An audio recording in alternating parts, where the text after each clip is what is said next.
साखी, दिल छू लेने वाली कहानी। मुझसे भाभी की सेवा चाकरी नहीं होगी। माँ साफ सुन लो, मुझसे अब और भाभी की सेवा चाकरी नहीं होगी। मैं कोई नौकरानी नहीं हूँ जो दिन भर उनके इशारों पर नाचूं। मुझे अपनी भी जिंदगी जीनी है। काव्या ने नाश्ते की मेज पर चाय का कप जोर से रखते हुए ये बात कही। उसकी आवाज में एक ऐसी तलखी और निष्ठुरता थी कि डाइनिंग टेबल पर सन्नाटा छा गया। उसकी माँ सरोज देवी के हाथ से रोटी का टुकड़ा छूट गया। सामने बैठे उसके बड़े भाई आर्यन का चेहरा गुस्से से लाल हो गया और पास वाले कमरे से, जहाँ भाभी स्नेहा बिस्तर पर लेटी थी, एक गहरी और भारी खामोशी पसर गई। काव्या, आर्यन अपनी कुर्सी से खड़ा हो गया। तुझे शर्म नहीं आती? स्नेहा इस हालत में है और तू ऐसी बातें कर रही है। वो तेरी भाभी है, कोई बोझ नहीं। मेरे लिए तो बोझ ही बन गई है भैया। काव्या ने बिना पलक झपकाए आर्यन की आंखों में आंखें डालकर कहा। पिछले 6 महीने से देख रही हूँ। काव्या पानी लाओ, काव्या दवाई दो, काव्या तकिया ठीक करो। मैं थक गई हूँ। मेरा भी करियर है, मेरी भी पढ़ाई है। मैं ये आया गिरी अब और नहीं कर सकती। सरोज देवी ने रोते हुए कहा। बेटी कैसी बातें कर रही है? डॉक्टर ने कहा है ना कि स्नेहा को अभी सहारे की ज़रूरत है। उस एक्सीडेंट ने बेचारी की कमर तोड़ दी है। अगर हम अपनों का साथ नहीं देंगे तो कौन देगा? तो आप दीजिए ना साथ। काव्या ने अपना बैग उठाया। आप और भैया तो वैसे भी उनके पैरों में बिछे रहते हैं। मुझे माफ़ कीजिए, मैं आज से भाभी के कमरे में कदम भी नहीं रखूंगी। इतना कहकर काव्या घर से निकल गई। आर्यन गुस्से में मुट्ठी भींचता रह गया। माँ देख रही हो इसे? आर्यन ने दांत पीसते हुए कहा। कितनी पत्थर दिल हो गई है ये। स्नेहा ने इसे अपनी सगी बहन से बढ़कर माना था और आज जब स्नेहा को ज़रूरत है तो ये अपना पल्ला झाड़ रही है। कमरे के अंदर स्नेहा ने सब सुना। उसकी आंखों से आंसू बहकर तकिए को भिगो रहे थे। 6 महीने पहले तक वह इस घर की जान थी। एक मशहूर कथक डांसर जिसकी घुंघरूओं की आवाज़ से पूरा घर चहकता था। लेकिन उस कार एक्सीडेंट ने सब बदल दिया। उसकी रीढ़ की हड्डी में चोट आई थी। डॉक्टर ने कहा था कि वे ठीक हो सकती है, चल सकती है, लेकिन इसमें वक्त लगेगा और बहुत सारी फिजियोथेरेपी की ज़रूरत होगी। परंतु एक्सीडेंट के सदमे ने स्नेहा के मन को तोड़ दिया था। उसे लगने लगा था कि वह अब कभी अपने पैरों पर खड़ी नहीं हो पाएगी। उसने कोशिश करना ही छोड़ दिया था। वह बिस्तर पर पड़ी रहती, छत को घूरती रहती और परिवार की सेवा पर निर्भर हो गई थी। आर्यन और सरोज देवी उसे इतना लाड़ प्यार करते, उसे बिस्तर से हिलने भी नहीं देते कि स्नेहा को अपनी अपनता ही अपनी नियति लगने लगी। शाम को जब काव्या लौटी तो घर का माहौल तनावपूर्ण था। आर्यन स्नेहा को अपने हाथों से सूप पिला रहा था। काव्या ने एक नज़र उधर देखा और मुंह फेरकर अपने कमरे में चली गई। अगले कुछ दिन ऐसे ही बीते। काव्या ने वाकई स्नेहा की तरफ देखना बंद कर दिया। अगर स्नेहा पानी मांगती तो काव्या अनसुना कर देती। अगर स्नेहा का रिमोट नीचे गिर जाता तो काव्या उसे उठाने की बजाय उसके ऊपर से लांघ कर चली जाती। सरोज देवी और आर्यन को काव्या का ये व्यवहार राक्षस जैसा लग रहा था। वे उसे कोसते, डांटते, लेकिन काव्या पर कोई असर नहीं होता। वह निष्ठुर बनी थी। एक दिन आर्यन और सरोज देवी को किसी ज़रूरी रिश्तेदार की शादी में जाना पड़ा। आर्यन जाना नहीं चाहता था, लेकिन स्नेहा ने जिद की। आप जाइए आर्यन, बुआ जी बुरा मानेंगी। मैं ठीक हूँ, मेड है ना, वो सब कर देगी, स्नेहा ने कहा। आर्यन ने जाते जाते काव्या को चेतावनी दी। देख काव्या, हम शाम तक लौट आएंगे। मेड घर पर है, लेकिन अगर स्नेहा को ज़रूरत पड़ी तो कम से कम इंसानियत दिखाना। काव्या ने कोई जवाब नहीं दिया। वे सोफे पर बैठकर मैगजीन पढ़ती रही। दोपहर हुई। मेड ने स्नेहा को खाना दिया और बर्तन मांजने चली गई।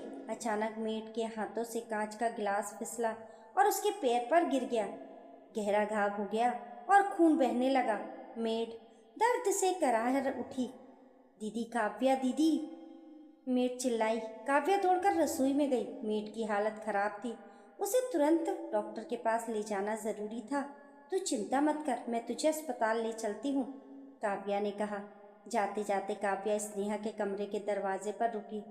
भाभी, काव्या ने रूखे स्वर में कहा, शांति को चोट लगी है, मैं उसे लेकर जा रही हूँ। घर में आप अकेली हैं और हाँ, मुझे आने में 2-3 घंटे लग सकते हैं। स्नेहा घबरा गई। काव्या, मुझे अकेला छोड़कर?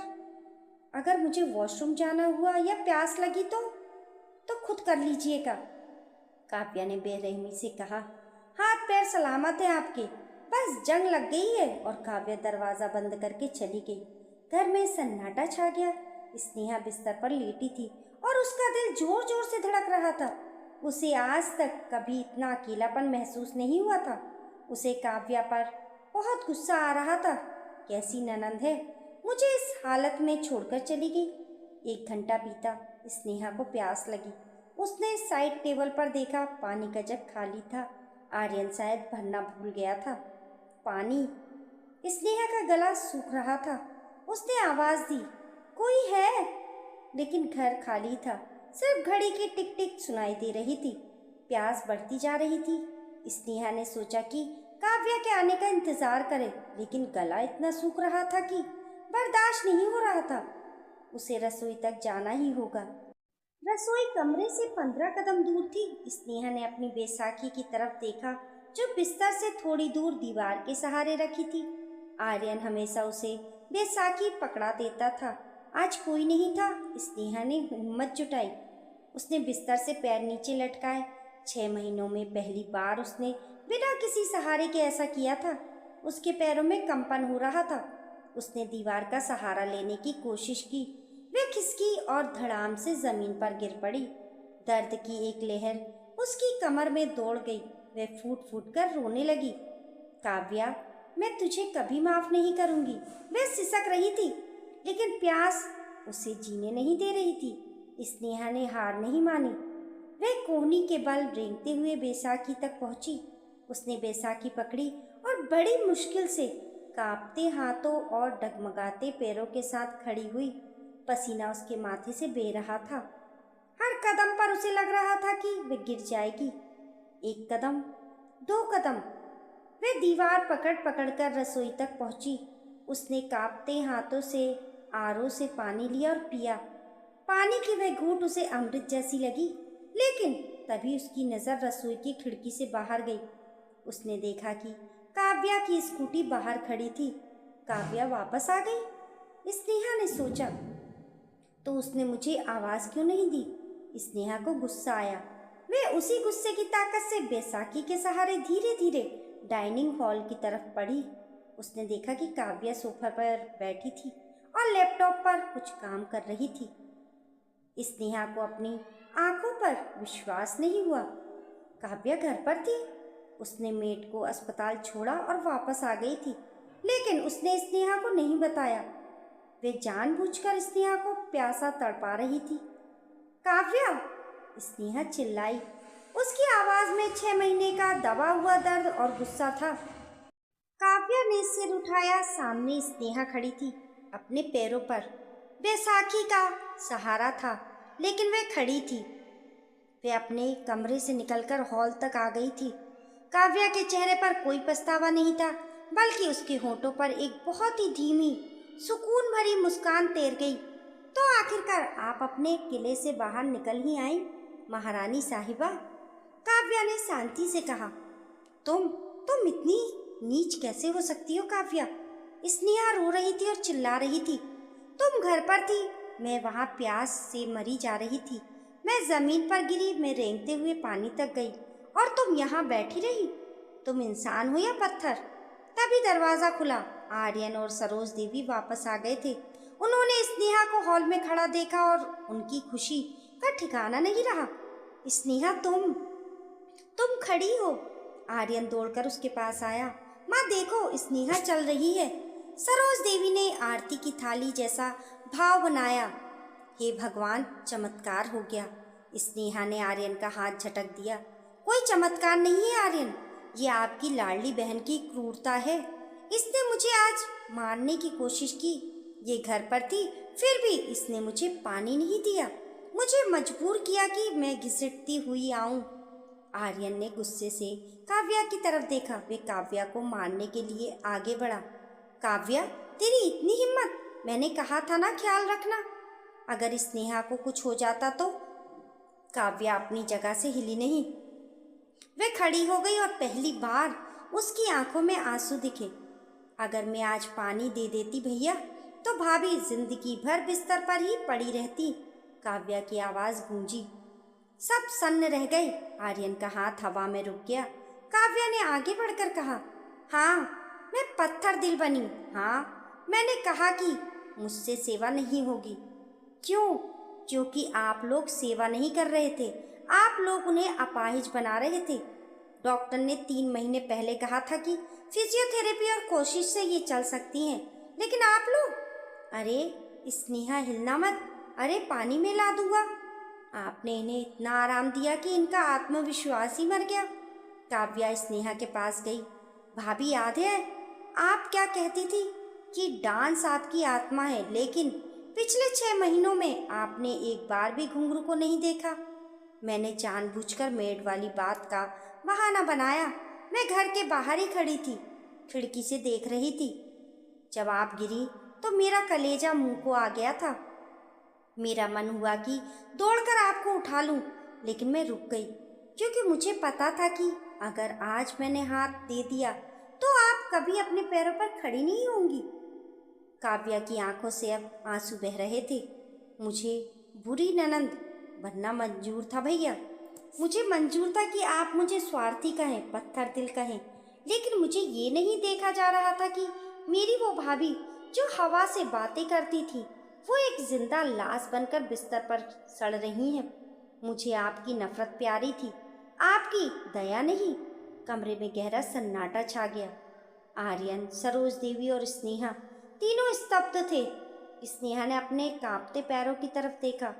उसे वो दर्द याद आया, वो संघर्ष याद आया, लेकिन साथ ही उसे वो जीत भी याद आई जब उसने खुद पानी का गिलास भरा था। उस एक पल में उसे जो आत्म निर्भरता महसूस हुई थी, वो पिछले 6 महीनों की सेवा पर भारी थी। स्नेहा को समझ आ गया कि काव्या ने उसे ठुकराया नहीं था, बल्कि उसे धक्का दिया था उड़ान भरने के लिए। स्नेहा ने अपनी बैसाखी छोड़ी और डगमगाते हुए एक कदम काव्या की तरफ बढ़ाया। आर्यन ने उसे पकड़ना चाहा, लेकिन स्नेहा ने हाथ से रोक दिया। वे काव्या के पास पहुंची और उसे कसकर गले लगा लिया। दोनों ननंद भाभी फूट फूट कर रोने लगी। तू बहुत बुरी है काव्या, बहुत बुरी, स्नेहा ने सिसकते हुए कहा। तूने मुझे बहुत रुलाया आज। जानती हूँ भाभी, काव्या ने भीगी आवाज में कहा, लेकिन देखो, आज आप अपने पैरों पर खड़ी होकर मुझे गले लगा रही हो, बिस्तर पर लेटे लेटे नहीं। आर्यन की आंखों में भी आंसू थे। उसे अपनी बहन पर गर्व हो रहा था और अपनी नासमझी पर शर्मिंदगी। उसने काव्या के पास आकर उसके सिर पर हाथ रखा। मुझे माफ कर दे गुड़िया, मैं प्यार में अंधा हो गया था। तूने वो कर दिखाया जो मेरा प्यार नहीं कर पाया। सरोज देवी ने दोनों को गले लगाया। मेरी बेटी पत्थर नहीं, हीरा है। इसने कड़वी दवा दी पर मरीज को खड़ा कर दिया। कुछ महीनों बाद घर के हॉल से संगीत की आवाज आ रही थी। तत तत थुत थुई। स्नेहा अपने पैरों में घुंघरू बांधे धीरे धीरे ताल मिला रही थी। अभी रफ्तार कम थी, लेकिन जज्बा पूरा था। काव्या पास ही बैठी ताली बजा रही थी। स्नेहा रुकी और पसीने से लथपथ होकर मुस्कुराई। काव्या, पानी पिला दे यार, बहुत प्यास लगी है। काव्या अपनी जगह से उठी नहीं। उसने मैगजीन के पन्ने पलटते हुए शरारती मुस्कान के साथ कहा, माफ करना भाभी, मैंने कहा था ना, मुझसे आपकी सेवा चाकरी नहीं होगी। पानी खुद ले लो। स्नेहा हंस पड़ी। आर्यन और सरोज देवी भी हंस पड़े। ये ना अब घर का सबसे प्यारा मजाक बन गई थी, क्योंकि सब जानते थे कि इस ना के पीछे कितना बड़ा हाँ छुपा था। जिंदगी के लिए हाँ, हिम्मत के लिए हाँ। उस दिन स्नेहा ने सीखा कि कभी कभी सच्चा प्यार मखमल के तकिए में नहीं, बल्कि ठोकर मारने वाले पत्थर में होता है, जो आपको चलना सिखाता है। और काव्या, वे आज भी कहती है, मुझसे सेवा नहीं होगी, लेकिन अब वे ये बात कहते हुए भाभी के माथे को चूम लेती है। दोस्तों, आपकी इस कहानी के बारे में क्या राय है? हमें कमेंट करके ज़रूर बताएं और कहानी पसंद आने पर लाइक और शेयर करें। ऐसी ही अच्छी अच्छी कहानियों के लिए चैनल को सब्सक्राइब करना ना भूलें। मिलते हैं फिर एक नई कहानी के साथ, तब तक के लिए नमस्कार।